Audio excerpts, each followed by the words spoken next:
and sometimes they be so mean to you, like they make a joke, and you don't even know it's a joke until later. Like you just like, oh, hi, word, okay, like you drive home there, and I'm like, hold up, man. Right. I have to bust a you. Welcome to another episode of Chattin. It's your host Bettis here, and my boy Gene. What's up, guys, man? Thank you guys for tuning in. Another episode.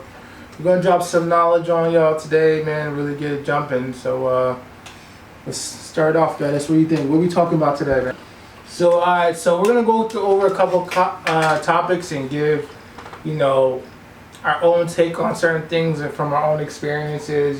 Things like that. So like, first thing, I feel like we really should talk about is entrepreneurship and side hustles. Nah, absolutely. Building income streams. So the way I take that, right, is the side hustle could be the full thing, you know what I mean?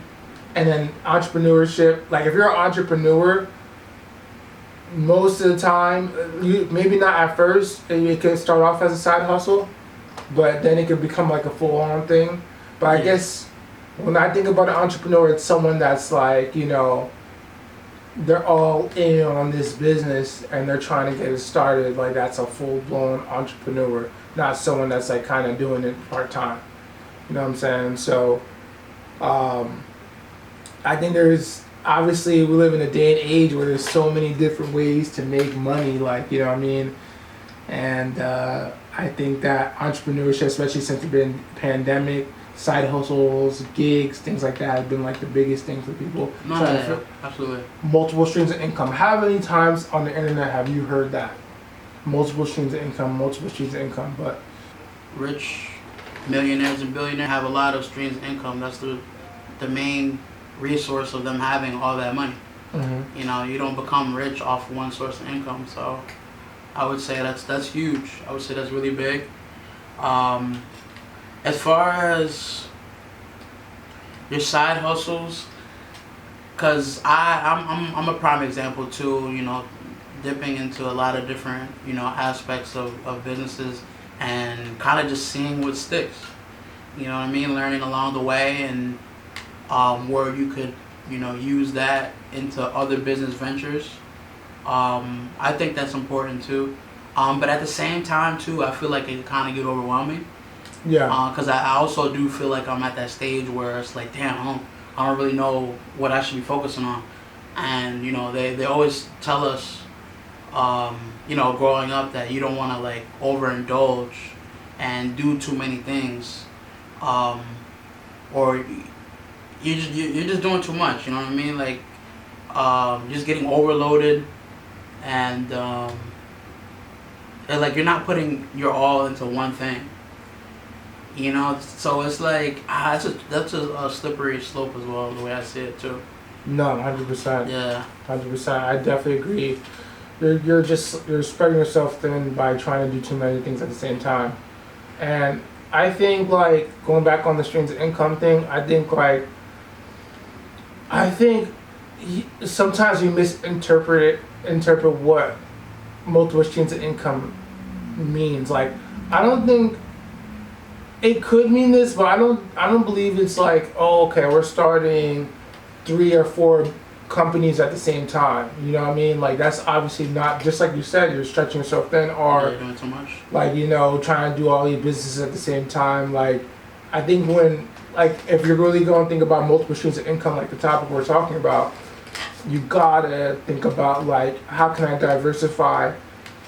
How can I make my money work for me? You know what I mean? Just like we talked about on our last episode, investing in the stocks. That's a stream of income. Yeah, getting dividend. Interest. You know what I mean? And another, the landlord thing, getting some rental income. And then your job is a stream of income. So we're talking 3 streams of income right there. You know what I'm saying? Don't they say that you need 3 to 5 streams of income to live a good life? You know what I mean? So it's you got to give yourself more credit where there's due. I think on social media, people make it seem if you don't have all this, that, and then look, I'm out here doing sales and I'm out here doing this and I'm out here you know, flying planes and all this type of stuff, you know, you gotta mix together, and it can be misconstrued as putting a lot more effort on yourself than you really need to. No, yeah, absolutely. I'd say more so social media and all the ads make you really think that you need to, you know, live a certain lifestyle. And no, I 1,000% agree with that. More so like with, let's say someone like Elon Musk. You know, him and his boys, you know, started off with PayPal. That was the, you know, main source of income, and then they sold it for like 300 million to like Yahoo or whatever. Facts. And then after that, now they have all that money, they started spreading it different places. Now, you know, Tesla and then SpaceX and what else is it? Boring Company. The Boring Company. So that's one thing where, you know, you can learn from his experience, focusing on one venture and letting that, you know, pop off, selling it, and then now into other ventures. You know what I'm saying? Not comparing to Elon, obviously, but on a smaller scale, I would say. But I definitely agree with what you're saying, you know, definitely overlooking the fact that we do have, you know, sources of income, streams of income with, you know, work and, you know, rental properties and, you know, other side things. But as far as figuring out your niche, obviously that's gonna take time and experience. So, you know, you just gotta keep on you gotta keep on keeping on. You know what I'm saying? Yeah. Stay patient, like you said in the last episode. You know what I mean? So that's definitely one thing I definitely agree with. No, 100%. Side hustles, entrepreneurship. Just to go back to the topic. It's hard, man. It's a grind. Like, you know, I mean, even if you do choose one thing, it's entrepreneurship is not the same as, like, you know, like having that income consistently from a 9 to 5 every 2 weeks. You know, you're gonna get paid. It's just like, you know, just you should know that, like, what you're getting into, and what you're getting into is just that commitment of you might throw all your money into something. And for a long time, you might not see nothing from that. You might just be happy that the business is just staying afloat after many years. Like, you know, most businesses don't turn off for a profit until 3 year, 4 running. So, I mean, I think that's like with most things. It's like, you know, what we talk about, like, off camera with the YouTubers grind behind the scenes that people don't see. You know what I mean? Like, even us right now, what we're trying to do. Mr. B, yeah, exactly what we're trying to do right now. The Kai Cenats, the Mr. B's, everybody you see famous is like, even like athletes, you know, like they put all that work in behind the scenes. You don't see that. Yeah. All you see is the end result. Yeah. You know what I mean? More so, a lot of people they skip that step. Or I'm not gonna say skip that step. Obviously, it doesn't make sense. Actually, I say they think that they can skip the step. You know what I'm saying? Yeah. Not realizing that it took so long to get to that point. Like, it's not overnight success. Like, most of the times, it's not the case. You know, and if it is the case, I don't want to give no examples, but most of the times they just fizzle out. Yeah. You know what I mean? For sure. That's the problem too, with just coming up too fast, or, you know, popping into a business and it booms immediately. Like, you want that slow and steady grind, so you know, like, you know, how to maneuver yourself. You know what I mean? Right. Yeah. I'd rather that any day. Yeah, for sure, because you can make money so fast and then boom, one move and you lose all of it. And No, 100%. Like, well, for instance, like, let's say like the Island Boys. Oh. You know what I'm saying? Like, I don't even know if that's a business venture, but I feel you though. I mean, they start doing cameos, like making money from. They made bread. You know what I'm saying? They definitely made bread from it. Obviously, you know, as late them and, you know, going downhill or whatever the case may be. But I bring them up because they were everywhere at one point. I don't know what year that was, but they were.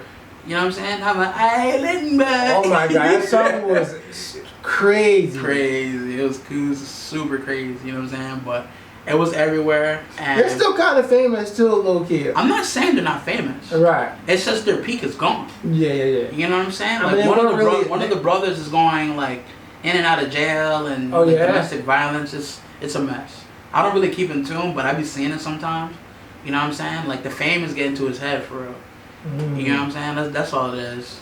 And you know, I don't know if you know about that little stint with the OnlyFans. Oh, I heard they was on OnlyFans. What were they doing? They was kissing us. Yeah, they was kissing each other. Yeah, they was tweaking for the bag. Out of pocket. They was tweaking for the bag. Out of pocket. They was tweaking for the bag, man. For some bag money? Hey, man. How much they get paid for that? I don't know. I didn't really tap into that. I mean, I don't I don't know, man. I don't really want to get into how much they made. But, you know, I mentioned them because they were, you know, on top of it.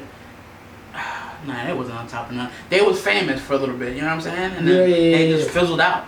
Yeah. You know what I'm saying? Like, I'd rather not have that. You know, I need the slow and steady growth. So, like the little baby. Yeah. You know what I'm saying? Like the Gunners. Like, you know what I'm saying? You want that slow and steady growth so you can maintain that top. You know what I'm saying? Like, yeah. For sure. Alright, let's get into the next topic. Next topic. How to start business legally. Okay. Now. And financially. Okay, and financially. See, the thing about starting a business, people don't realize it's super easy. I mean, people think it's hard. It's really not hard. EIN. EIN number. Your EIN number. Which you could do through what, LegalZoom? You do have the LegalZoom. You could do it right on the IRS website. But first, you would start. You get your formation documents, right, and that's with the maybe Department Secretary office. But regardless, you can get it with the state department. Get your formation documents. From there, you take your formation documents, and now you have basically, you have your formation documents. So you have your number, your business number, and then you take that to the IRS, and then that's when you get your Department of Treasury, and that's when you get your EIN. Yeah, for sure. Easy peasy. Yeah. Alright, so now, you know, we like to be transparent on this channel. So let's talk about the negatives of starting a business. Money down the drain sometimes. Like, I've been there before, you know, I started a couple things. I mean, I'm in the real estate thing too. Like, a lot of money spent, you know what I mean? And time wasted, made mistakes. I think the biggest issue that I faced is trying to start a team. Very difficult. And then also delegating. Like, you gotta be able to, like, just like at work when you manage your time, you need to manage your time. You gotta become any business venture I've gone into, you gotta become like a program manager, like where you're just like, is this task something I need to be doing, or do I need to pay somebody? And you gotta really look at the opportunity cost, and you really gotta calculate how much it's gonna cost you.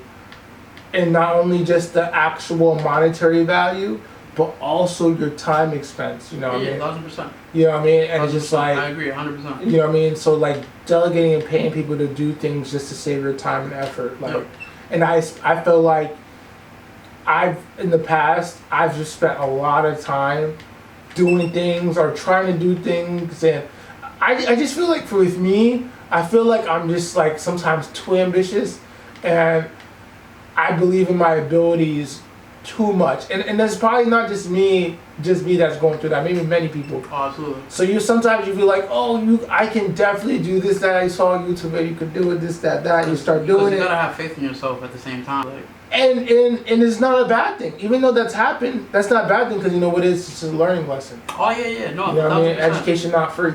No, 1,000%. You know like even your business failures is a learning lesson. Yeah, 100%. So you go out there, you take the risk, you try it, and you realize, okay, this is why I need somebody. No, 1,000%. You know what I'm saying? Because there is times where you do try to do something, and you realize, all right, I can do this, I don't need to delegate it. But there's times when you do it, when you try to do it, and you realize, no, you need help. So yeah, building a team is definitely one of the hardest things, you know, to get everybody on board to have the same vision. That's the main problem with building a team. Not everybody's on board. You know, obviously everybody, you know, has their own thing going on. Everybody, you know, living their own lives. So you have to respect that. But everybody has to be, you know, on the same page when it comes to that.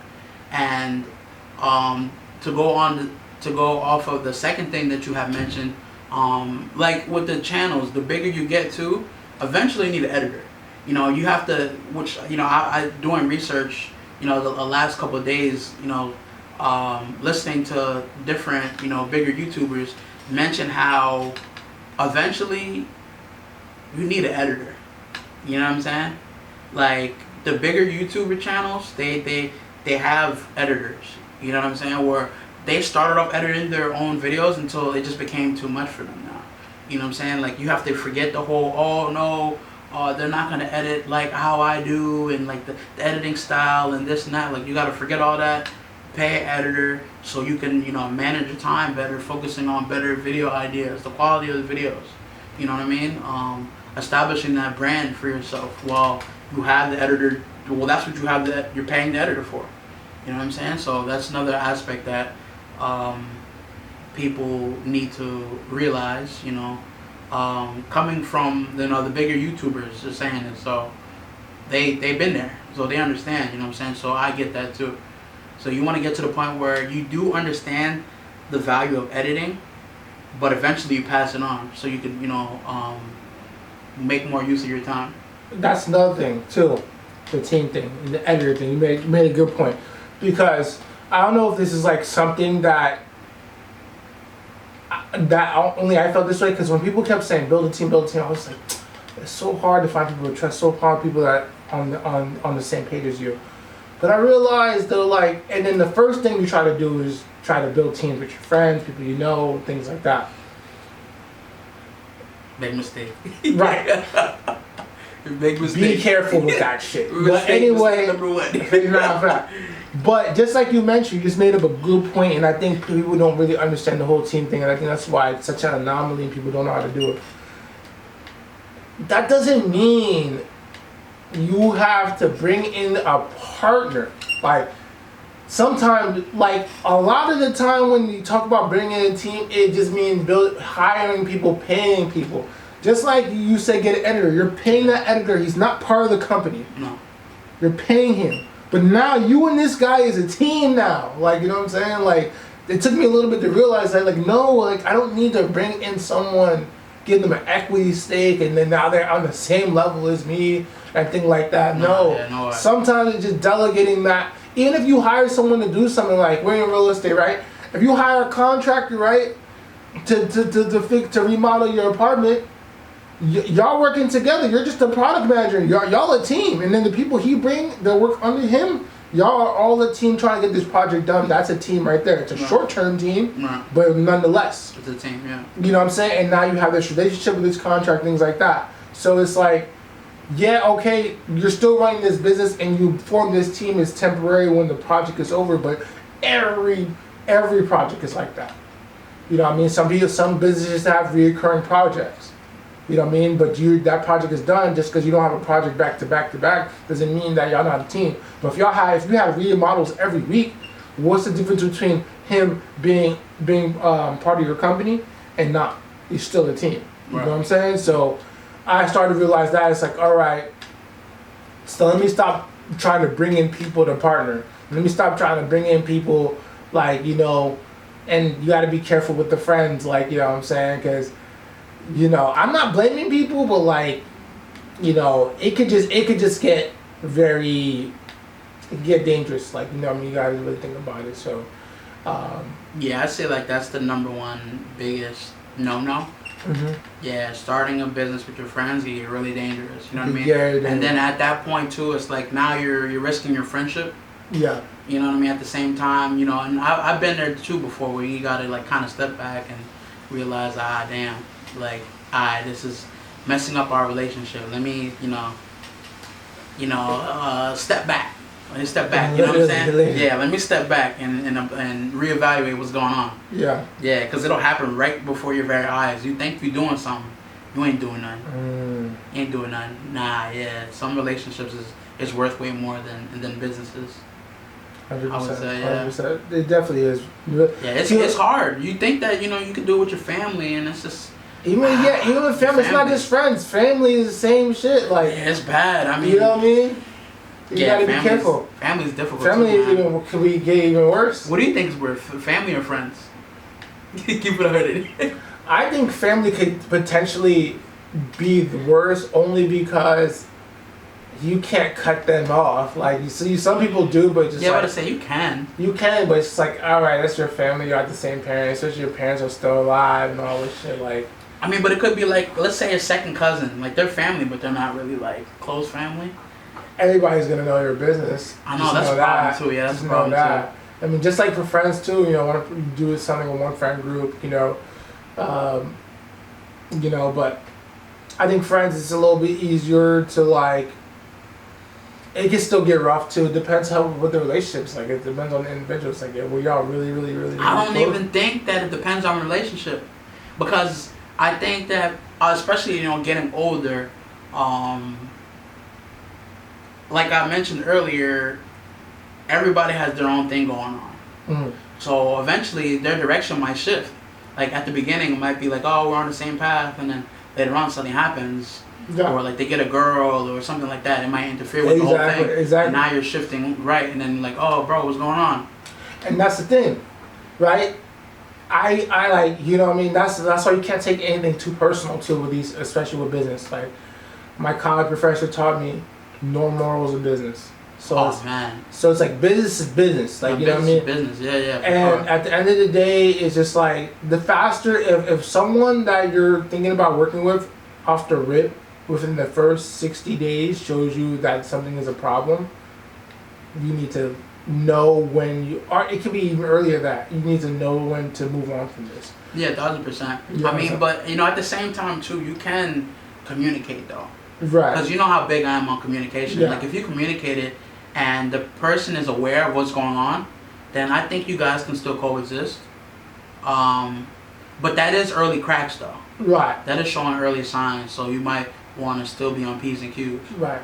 Yeah. And going back to taking things personally, it's like sometimes things are not working out. It has nothing to do with you. It's not like a reflection of how someone might feel of you. It's more so of like whatever state of mind they're in and what they're going through, and they're just really looking out for themselves. So Yeah. you can't really harp too bad on what happened. It's just like you gotta look at it like, all right, this is where this person's at, and this is how they're coming. Don't take it too personal. Like, it's not really about me. It's about them. Like, you know what I mean? It's about how they feel about themselves or No, yeah, 1,000%. where their priorities are and whether they feel needs to be done. No, I 1,000%, I agree with that. I think that a lot of the times, personal feelings get mixed in business, and there's no personal feelings in business. We see it like, for example, the NBA. Mm-hmm. A lot of the players who get traded. I watched this episode. Who was it on? It was Kyrie. Mm-hmm. I think he was on Twitch. I'm not sure where he was on, but he was like commentating on Kevin Durant and was it Kevin Durant? Yeah, it was. It was Kevin Durant, Steve Nash, and LeBron. Mind the Game. Remember we talked about it? Yeah, and he said it. I mean, he's one who's been traded multiple times, and he's just like, yo, it's business is business. You know what I'm saying? They know what it is. KD and all them, they say it all the time. Yo, business is business. You know what I'm saying? Like you can't do nothing about that. Can't get too comfortable. You're right. Yeah. Just gotta adapt. Right. Obviously easier said than done. But once you go through it, you have more wisdom, and you're like, well, I'll just get through it. Right. You know what I'm saying? Like Kyrie's like, I'm in Dallas. Let's make it happen. Right. You know what I'm saying? Let's help build something here to win a championship with the Mavs. Right. You know what I'm saying? So, with KD in Houston, which is crazy to say, but the same concept. Business is business. You know what I'm saying? Here in Houston now. You're not playing with the Suns no more. So it's like, how could I contribute to help you get Was he ever really playing with the Suns? I don't know. That was a weird situation. It was super weird. It was so quick too. Like it was like, what the hell? What was it? 2 years? 3 years? I feel like it was 3 years. Was it 3 years? Yeah. I think it was quick. That was quick. Yeah. Yeah, it was a blur. Honestly, they ain't do nothing. They had no leadership. I get it, man, but leadership is an important aspect. See, this is another thing too, where it's like paper. You see these names on paper, man. You're just like, yeah, you got Devin Booker, great shooter, good player. Kevin Durant and Bradley Beal. Because he was averaging damn near 22, 23 on the Wizards. You know what I'm saying? So I'm like, all right, that's gonna definitely make the playoffs. All-star, former all-star. You know what I'm saying? All right, so let's get on to the next topic. What we got? Next topic. All right, next topic. The power of supporting black-owned businesses. Ooh. Juicy. Right, yeah. Juicy. You want to start off or want to start off? You can start off. All right. I'll pick back off what you said. Okay, all right. Not gonna get spicy, you know what I mean? But I'm just gonna go off of this one. I'm not gonna try to throw out any facts. I'm just gonna go off of my own experience. Okay, we love that. We love to hear it. I want to support black-owned businesses. There is some phenomenal black-owned businesses out there that I actively support, and that involves from buying food, engaging in services, things like that. But overall, in my experience, we got to do a better job with customer service. Black-owned businesses, customer service go a long way. Like for example, Absolutely. you know, you go into this example, like you go into the Jamaican patty spot, and then like, you know what I mean, what you want, like, you know what I mean, like, come on, man, you know what I'm saying? Hey, what you want? Like, you know what I mean? Hey, how you doing? Something like, you know what I mean? Those things go a long way, like, you know what I mean? Also, too, like. But the Caribbeans, they're not really like that though. They're not really with the whole. I just gave an example. Hospitality, like, hey, welcome. Can you? But we should be like that though, because like, for example, like somebody might want to try this Jamaican spot and they're nervous, and you being nice just makes things so much simpler. You know what I'm saying? Yeah, for sure. It makes that make them comfortable, make them feel like, you know what I mean. Because if you're going to do that, then you're just gonna get customers from Jamaica. No, I agree, and that's probably most of the times the case. But the thing is, at the same time too, you know, us being Caribbeans ourselves, like, if you don't know, you don't know. But then you're kind of just narrowing your customer base. Why would you want to narrow your customer base? They're not thinking about it. Like I said, if you know, you know. It's not good. Or no. If you don't know, you don't know. Well, that's what I'm saying. I want to, but like we gotta be nice to each other, man. We gotta be nice to. We gotta treat each other better. And we just gotta work on the customer service. This is not across the board, but this is just some of the things that I have noticed. Yeah, no, I 1,000%. I hear when you said the customer service, but do you understand what I'm saying about the Caribbean aspect of it, though? I'm only saying because you brought up the Jamaican spot. That Jamaican, and I love Jamaican. I love Jamaican food. I had Jamaican food last night. I just want to put that out there because I know it's gonna go up. But as just one example. But like I get it, like different culture, but it's just like it's still not very inviting. Like I'm not Jamaican, so I'm going into a Jamaican spot. I'm trying to really I want people to be nice to me. Yeah, whatever, first experience, you know what I mean? Because first impression means everything. Because, you know, all I really want is the oxtail, you know, a little roti, like, you know what I'm saying? I don't want nothing crazy, you know what I'm saying? Like, I'm good. like you know what I'm saying? That's it, like, you know what I mean? Like, I ain't trying to get into the, you know what I mean? Then sometimes they be so mean to you, like, they make a joke. And you don't even know it's a joke until later. Like, you just like, oh, hi, word.